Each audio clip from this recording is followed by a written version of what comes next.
Hi everyone, welcome back to our channel.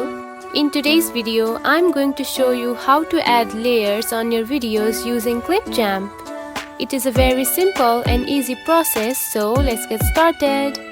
First of all, find the Clipchamp app on your home screen. Now open it. Now choose one video that you want to edit. Now to add the layers, here you can find the option of overlay. Simply tap on it.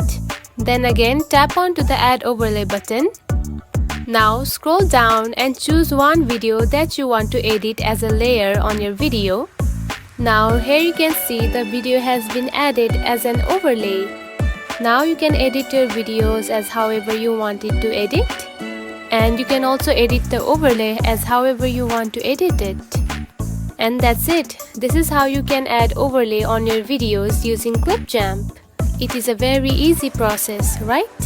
If you found this video helpful, don't forget to like and subscribe for more tips. Thanks for watching.